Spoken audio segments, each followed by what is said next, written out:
Lois Lowry's Newberry speech, she reflected that a lot of people felt the ending to The Giver was ambiguous, and she said she wanted it to feel that way. And, working with young people, so often they want the ends of their books to have a nice, neat resolution at the end. And so The Giver is often one of the first books they read that doesn't end neatly like that. And they don't always know how to handle it. It's really kind of fascinating to watch. They finish it and then, well, what happened? What happened? They want to know. And the idea that Lois Lowry would leave it to the reader to figure out what happened really surprises them.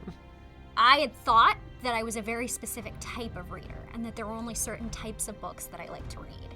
And The Giver was nothing like any of those. And suddenly all of these doors opened that had been closed before. And I became a much stronger reader, a much more curious reader, a much more adventurous reader. And I attribute a lot of my adult reading to what I got out of The Giver. As an adult, of course, I have a longer list of books to speculate on, probably, than young readers.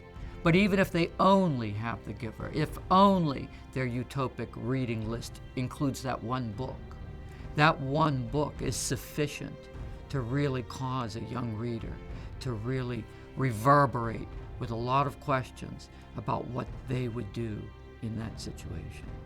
There are a lot of grown-ups who've never read The Giver. And I say to those adults, if you're going to read one book that is supposedly for young readers, and I believe that The Giver is for every reader, but if you're going to read the one book, read The Giver. I think it's interesting that the last word of the entire novel is echo, and that's what The Giver gives.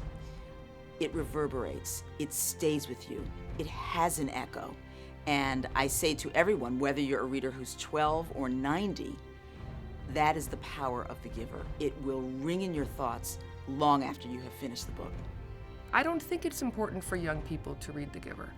I think it's important for all people to read The Giver. I think it's a magnificent book to be shared within families, especially around the age, 11, 12. But I think also you should read it again when you're 17. And then you should really read it when you're 35.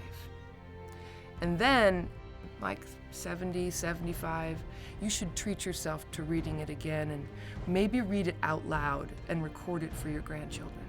Because it's one of those books that contains such wisdom, and true wisdom keeps unfolding, and you learn lessons within a new context with each new chapter of life that you go through. So this might be the book for the ages.